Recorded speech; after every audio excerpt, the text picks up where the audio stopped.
E aí, pessoal, tudo bem? Beleza? Então, hoje a gente começa um novo tópico, né? Hoje nós começamos a parte de ligações químicas, ok? Para nós começarmos a entender sobre as ligações químicas, é muito importante a gente começar falando da teoria ou regra do octeto. O que diz a teoria ou regra do octeto? Ela nos diz que um grande número de átomos se estabiliza com 8 elétrons na camada de valência, certo? É muito importante nós lembrarmos que existem os gases nobres. Quem são os gases nobres? Os gases nobres são os elementos que estão na família 8A, ou grupo 18 da tabela periódica, ok? Por que esses gases são chamados de nobres? Né? Esses elementos que estão na família 8A são elementos que sozinhos são estáveis na natureza. Eles não têm a tendência de se ligarem a outros átomos para adquirirem estabilidade. E qual é a característica dos elementos da família 8A? Né? A característica principal deles é o fato deles possuírem 8 elétrons na sua camada de valência, com exceção do hélio, né? O hélio é uma exceção da tabela periódica, que, apesar dele ter apenas 2 elétrons na sua camada de valência, ele tem características químicas parecidas, semelhantes com os outros elementos da família 8A. Por isso, ele se encaixa na família dos gases nobres, ok? Mas, de uma maneira geral, os gases nobres possuem 8 elétrons na sua camada de valência, ou seja, 8 elétrons na sua última camada. Essa característica faz com que os gases nobres sejam estáveis naturalmente e não tenham a tendência a se ligar a outros átomos, a outros elementos. Então, a maioria dos outros átomos da tabela periódica, certo? Se ligam a outros átomos para adquirirem a mesma estabilidade dos gases nobres, ou seja, para ficarem com 8 elétrons na sua última camada, ou camada de valência.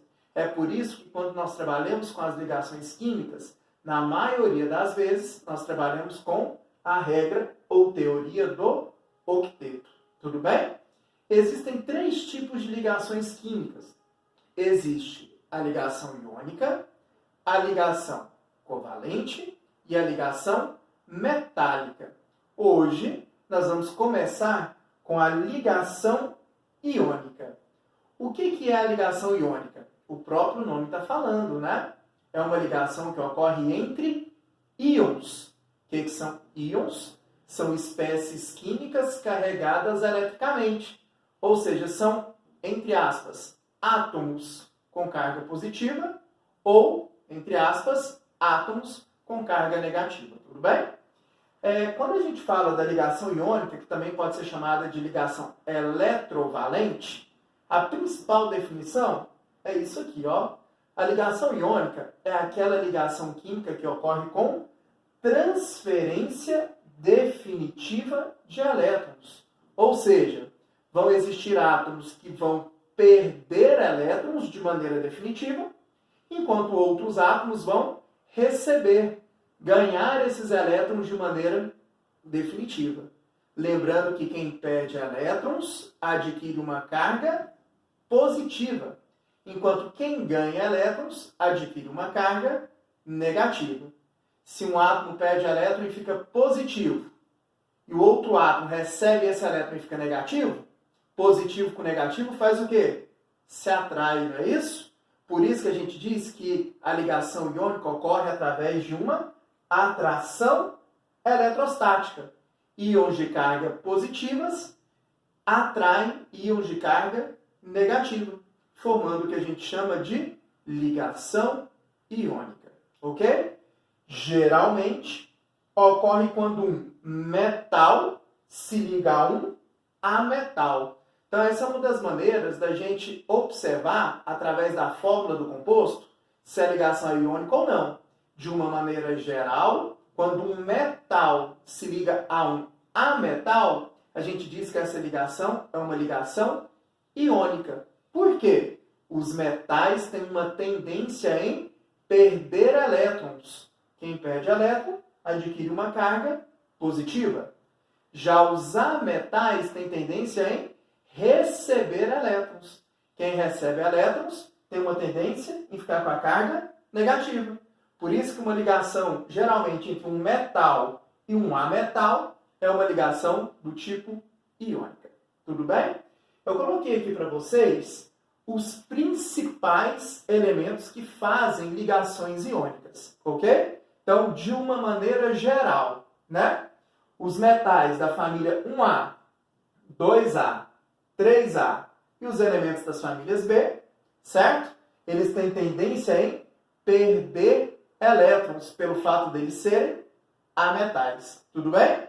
Quando eles se ligam aos ametais, que são os elementos da família 5, 6, 7A, além do hidrogênio, que tem uma característica mais parecida com ametais, as ligações entre esses elementos, a gente diz que, de uma maneira geral, é uma ligação iônica.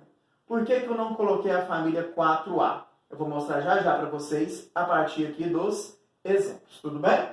Olha só, eu coloquei aqui para você o sódio de número atômico 11 e o cloro de número atômico 17.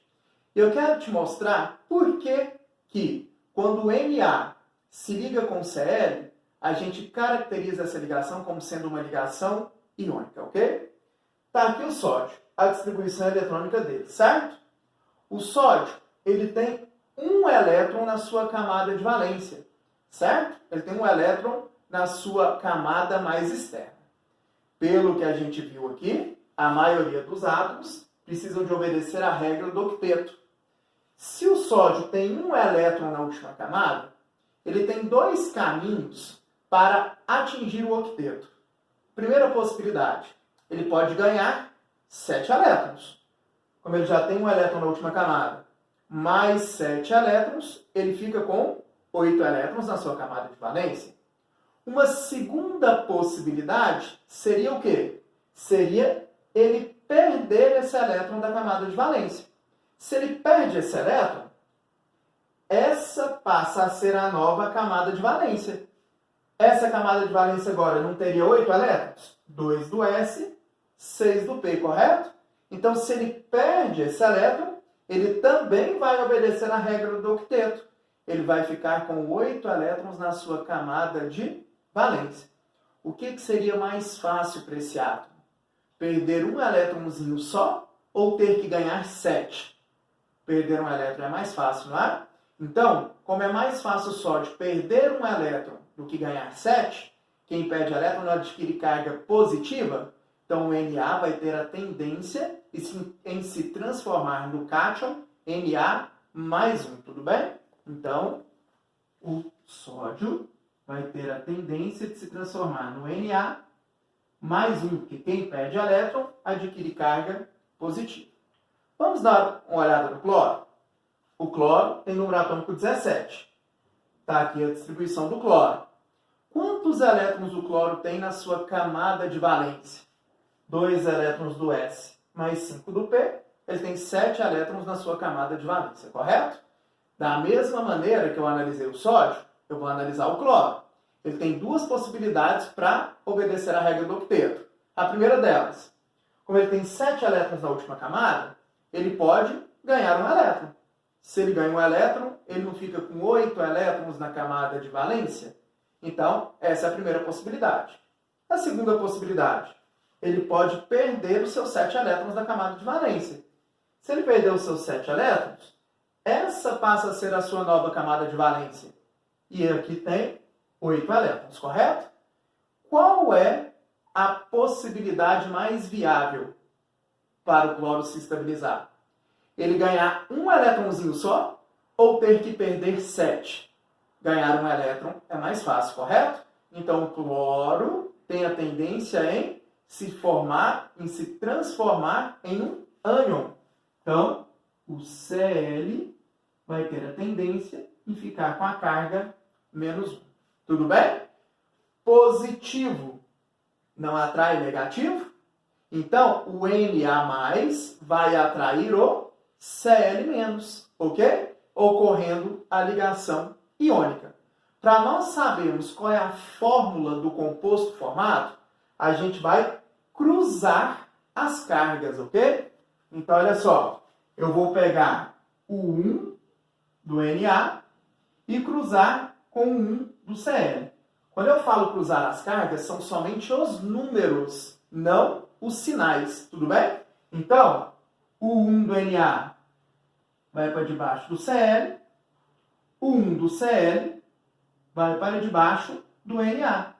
Então, qual é a fórmula do composto formado entre o Na e o Cl? Na1, Cl1, ou simplesmente NaCl. Tudo bem? Não tem a necessidade de todas as vezes você fazer a distribuição eletrônica. Eu fiz para te provar porque que é mais fácil do Na perder um elétron e do Cl ganhar um elétron, certo?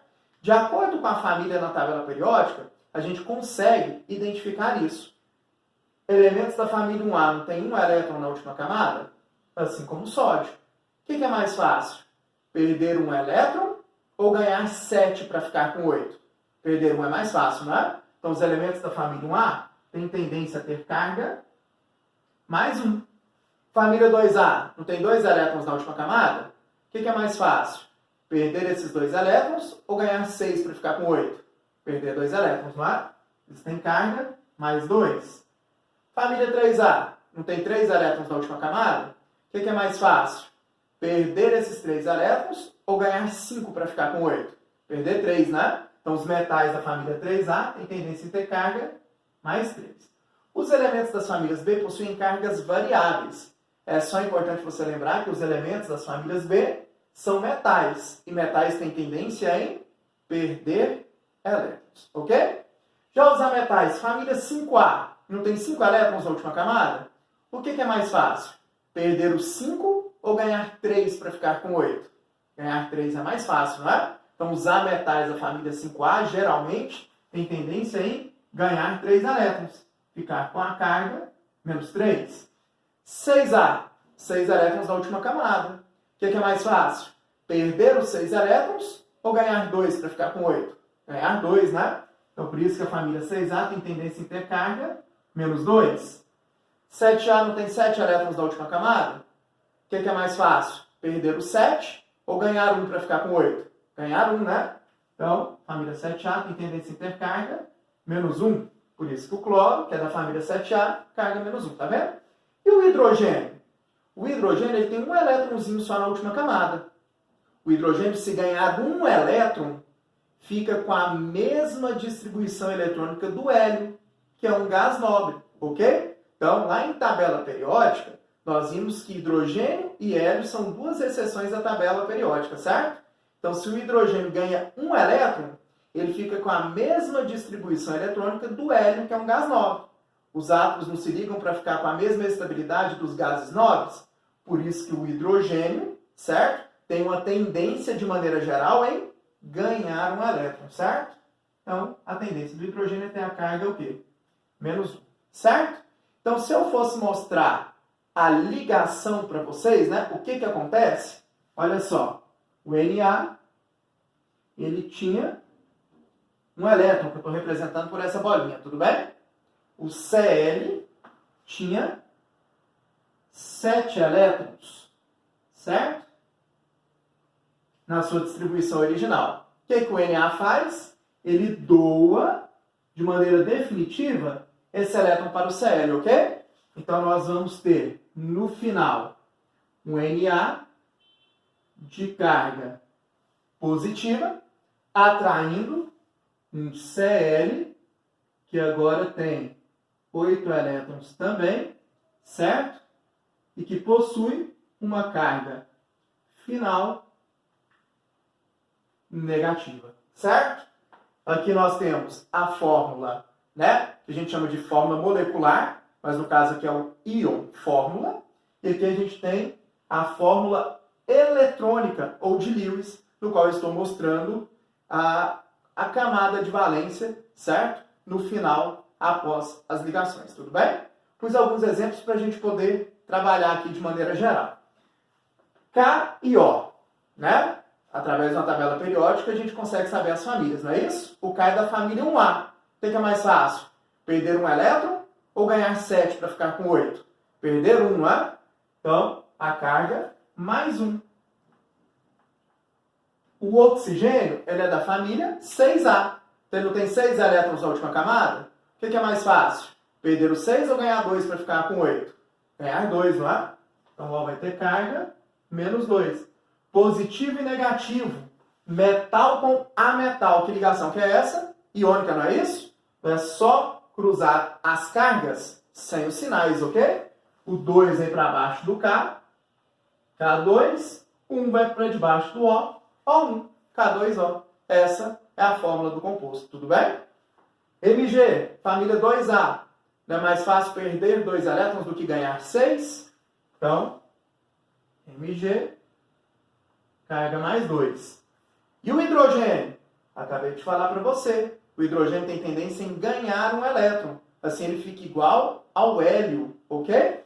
Então, H menos 1. Cruza-se as cargas. O 2 é para debaixo do H, o 1 para debaixo do Mg. Mg, H2. Esse é o íon fórmula, ok? S, família 6A. Então, é mais fácil perder 6 ou ganhar 2 para ficar com 8? Ganhar 2, não é? Então, S menos 2. Alumínio, família 3A. É mais fácil perder os 3 elétrons ou ganhar 5 para ficar com 8? Perder 3, né? Então, alumínio mais 3.